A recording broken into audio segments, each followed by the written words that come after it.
जब तक कामना है, काम असत सुख सपने ना है। आप भोजन करने के लिए बैठे हैं, जब तक भोजन करने की इच्छा है मानो भूख का दुख है। जब तक कामना है आप दुखी हैं, चाहे लोग करने में कुछ भी है, इससे क्या। ये कामना चली जाए, क्या पा करके और किससे पा करके, विचारणीय है हर एक के लिए। अपने देश में बहुत बड़े बड़े दानी हुए हैं, ऐसे ऐसे दानी हुए हैं कि शरीर का मांस काट के दे दिया, हड्डी दे दिया, क्या क्या दे दिया है।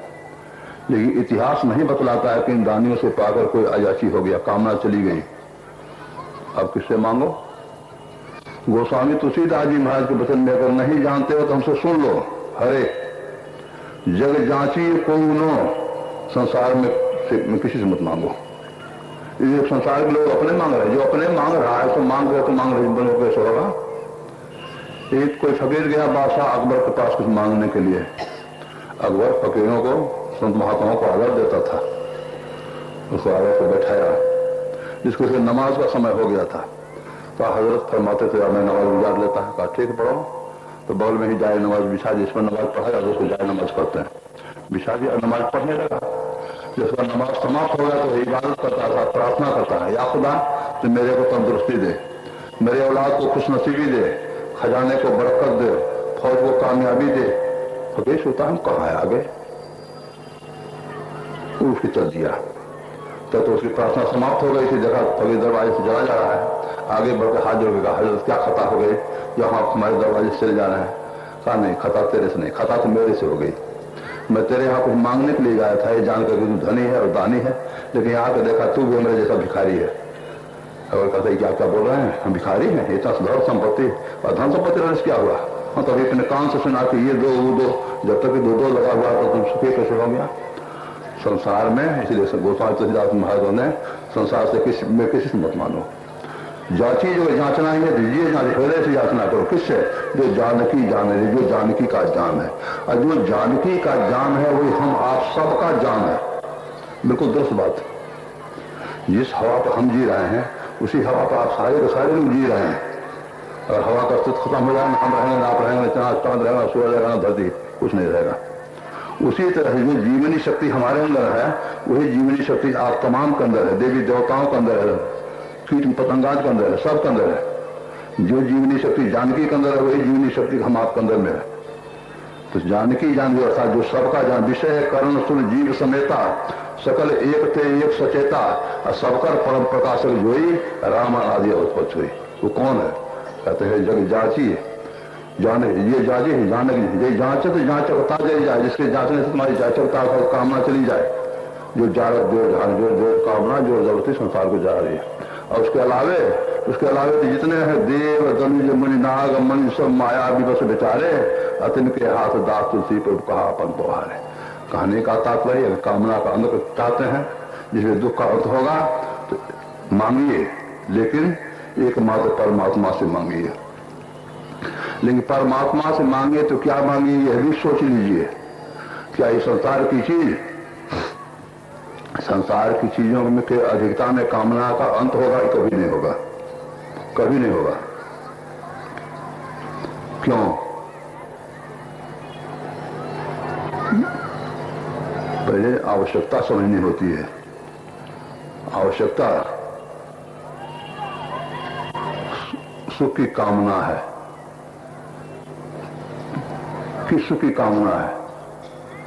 आपको प्यास लगती है तो आप पानी की कामना करते हैं। क्यों? आपके अंदर पानी की कमी हो गई है, इसलिए प्यास लगी है। भूख लग गई है, आप भोजन की कामना करते हैं। क्यों? आपके अंदर मिट्टी तत्व की कमी हो गई है। मिट्टी तत्व अन्न जब तक नहीं देगा भूखा दुख नहीं जाएगा। हम हर एक दुखी है संसार के पदार्थों के कारण से नहीं, ये सोचना होगा। परमात्मा से मांगना है। सोच लीजिए, महाभारत की लड़ाई जब होने को हुई तो दुर्योधन अपने सब भाइयों हितैषियों मंत्रियों के साथ विचार किया कि भगवान सब तरह से समर्थ हैं, लेकिन यह भी निश्चय है कि वो साथ देंगे पांडवों का ही। फिर भी उनसे जितनी सहायता ली जा सके लेनी चाहिए। बात तय हो गई। सहायता मांगने के लिए सबने दुर्योधन को ही नियुक्त किया। गया दुर्योधन द्वारिका, ठीक दोपहर के समय पहुंचा। उस समय भगवान भोजन करके और महल के अंदर शयन कर रहे थे। मालूम हुआ कि महल के अंदर शयन कर रहे हैं तो महल के अंदर चला गया।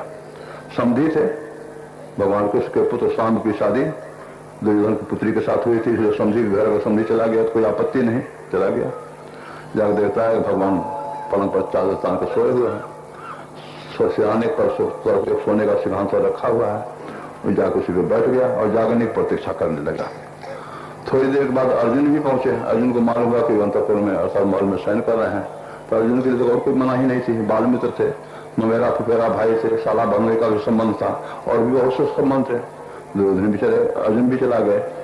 जाकर देखते हैं कि भगवान सोए हुए हैं, सिरहाने की तरफ सोने के सिंहासन पर दुर्योधन बैठा हुआ है। ये पैर की तरफ हाथ जोड़ के खड़े हो गए दास भाव में। थोड़ी देर बाद भगवान चादर हटाते मुंह पर से तो देखते हैं सामने अर्जुन को। कहते हैं अर्जुन कब आए? अभी अर्जुन कुछ कहना ही को दुर्योधन कहता कि वो तो अभी आ रहा है, पहले तो हम आए हैं। भगवान से गर्दन घुमा के देखते हैं उसको, कहते बड़ी खुशी की बात, कहिए कैसे शुभागमन हुआ? आप तो जानते करते हमारे पांडवों में लड़ाई ठन गई है और हमारे आप संबंधी हैं, इसलिए आपको हमारी सब तरफ सहायता करनी चाहिए। वही सहायता मांगने के लिए आया हूँ। तो अर्जुन से पूछा, अर्जुन तू कहाँ है? हो अर्जुन भी आगे कहते भगवान मैं भी तो इसी उद्देश्य से आया हूँ। दोनों का जब सुन लिए तो कहते देखिए आप दोनों हमारे संबंधी हैं, इसलिए हमको इस घरेलू झगड़े में नहीं पड़ना चाहिए। फिर भी आप लोग आए हैं तो हमारा एक न्याय सुन लीजिए। एक तरफ तो हम रहेंगे लेकिन हम हथियार धारण नहीं करें, लड़ाई नहीं करेंगे। एक तरफ हमारी सेना रहेगी, नारायणी सेना, 2 अक्षौणी, वो हथियार बंद के साथ रहेगी, लड़ाई भी करेगी। दुर्योधन से कहते हैं देखिए जब कोई अवसर देने का अवसर होता है तो पहले बच्चे को और तब बूढ़े को दिया जाता है। अर्जुन आपसे छोटा है और मैंने अर्जुन को पहले देखा भी है। इन दोनों कारणों से पहला अवसर मैं अर्जुन को देता हूँ। अर्जुन को जो इच्छा है उसे ले ले। अर्जुन सोच रहे थे बंटवारा बहुत बढ़िया हो गया है और कहीं पहला अवसर मिल गया दुर्योधन को और ले लिया भगवान को, हम तो बेमौत मर जाएंगे। जैसे भगवान ने कहा अर्जुन तुम क्या लोगे? जैसे किसी का प्राण निकल रहा हो और वापस होकर हो सका भगवान मैं आपको लिया। दुर्योधन का चर्चा खड़ा हो गया, ठीक है हमको खूब पसंद है, हमको जाइए उधर, हमको सेना को आदेश कीजिए चलने के लिए। भगवान कृष्ण ने सेनापति बुला कर दिया, दोनों फिर सेना लेके जाओ और दुर्योधन की तरफ चल लो। जब दुर्योधन सेना लेके चले गए तब भगवान अर्जुन से कहते देखो तुम कितनी बड़ी गलती कर दिया, हमने तुमको पहला अवसर दिया था लेकिन तुमने अवसर का लाभ नहीं उठाया, तुमने सेना क्यों नहीं ली? अर्जुन कहते भगवान आप हमारी परीक्षा ले रहे हैं, आपको मालूम होना चाहिए कि आपके बिना हम जीवन धारण नहीं कर सकते। भगवान कहते भाई वहां तो लड़ाई वाली बात है, हम पहले कह दिए हम हथियार धारण नहीं करेंगे, लड़ाई नहीं करेंगे तो हमको लेकर क्या करोगे? आपने क्या करूंगा? अपने जीवन की बागडोर आपके हाथ में दे दूंगा और निर्द्वंद हो जाएगा। अब देखिए कितनी ऊंची दरी की बात है, अपने जीवन की बागडोर किसी महापुरुष के हाथ में देना।